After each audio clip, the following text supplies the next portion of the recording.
Alexander Forbes Retirement Fund Survey is one of the key ways the industry rates funds and asset managers. And Cabot Alletzhauser spoke to Samantha about the results of this year's survey and started off by explaining what drove the top performers during 2011. Well, 2011 was a year in which global was the place to be. Global bonds was the best place to be. Almost no exposure from South African managers. Global equities is next, and there you've had a huge shift to the 25% offshore. So asset allocation is one thing that drove the performance of the balance managers. You get Allen Gray on top. They have the lowest exposure to equities and maximum in international.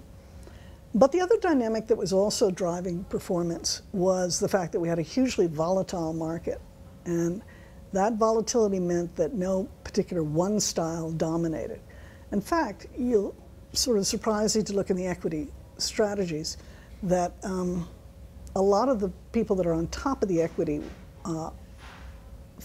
performances were managers who were able to capture the whole index. So Investec Active Quants runs on top, and their strategy covers any kind of style and rotates between style. Index funds did particularly well. Or just some managers like Ford were just particularly good at stock picking. So those were the two critical factors. Get your asset allocation right, get your stock selection right if you're a Ford, but in between there, if you were very close to the index, you did pretty well as well. Those were the drivers. Give us an example of how the survey has changed over time in order to create a valuable investment tool. Well, the Alexander Forbes Manager Survey is probably an industry standard. I mean, it's been probably the longest standing survey in South Africa. It covers about 320 funds, 45 managers, 8 different mandates, but times are changing and it's changing with the times. Many say the problems with using rankings and the problem with using returns when assessing asset managers is it's not like comparing apples with apples. So what are the key factors that one needs to consider when assessing an asset manager? I'm not even sure rankings are important. I'd be really provocative to say that. Rankings simply give you a sense of what performed well. But what performed well may not be a function of manager skill. It may be the segment of the market that manager is sort of systematically exposed to. And that's why you have to have the other information. So let's take a manager who happened to be at the very top of an equity survey, but they did so because they held 30% in cash, and we have one manager who did that. Now, that doesn't necessarily mean he's a bad manager, but if you don't know that that's how he got his performance, you will think he's a fantastic stock picker, not someone who also understands when the stock selection opportunities have become so limited that he has to use cash. So why rankings are very problematic is that you may end up picking something that isn't what you intend on picking because you didn't understand where the performance came from.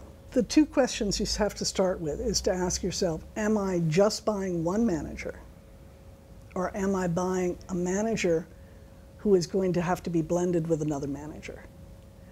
So typically, because we're dealing with institutional portfolios here, in South Africa, people tend to have more than one manager. So your key point isn't necessarily that you're picking somebody who ranks the highest, but somebody whose style, whose philosophy, whose way of managing risk is differentiated from someone else that you have. Because if you end up picking two managers that are both at the top of the ranking table, the chances are very good that they're both doing the same thing. But if you understand and are picking managers from throughout the table based on other information that sits inside of the survey, such as one is very good at allocating in between cash and equity and the other is very good at stock picking, and there you have differentiated sources of performance, those two managers might end up fitting together very well. So that's why the Forbes survey is a very different phenomenon than most surveys. It tries to give that depth of information that allows you to make sort of intelligent insights. Looking at the top 20 asset managers in South Africa, what does a mixer keep doing right to keep it in the #1 spot in terms of assets under management? And give us an idea of what the other top 20 asset managers have done in terms of their relative performance and size of asset growth.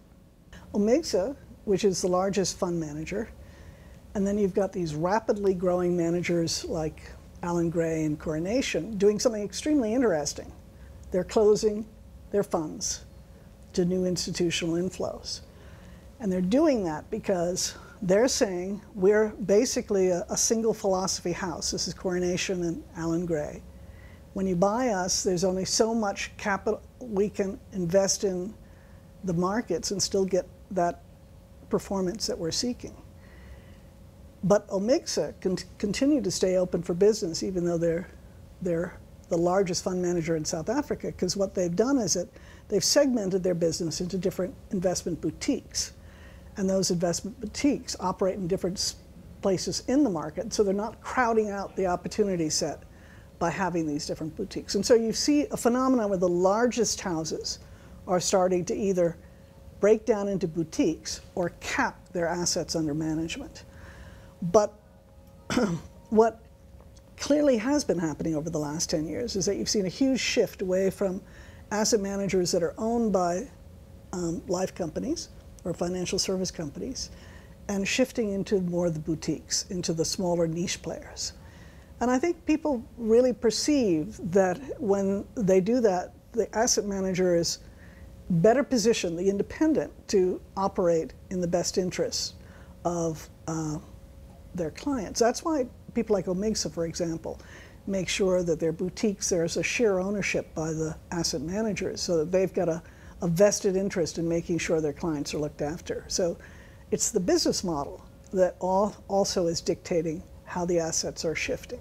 If Allan Gray and Coronation fund managers don't employ the same strategy that Omixa has with regards to boutique fund management, is this going to start having an impact on their performance? I can't imagine an Allan Gray to do that because they've got a good recipe for how they handle it. Coronation has other areas of specialization. But I don't know that they need to. I mean, you don't need to, as an asset manager, just keep growing.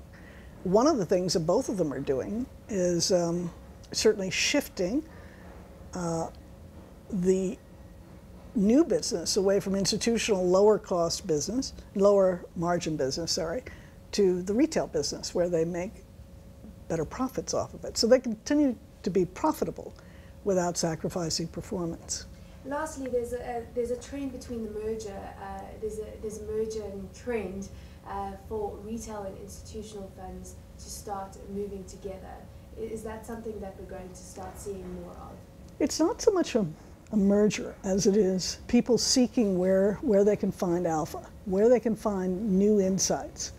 And it's a pretty crowded market, the South African market.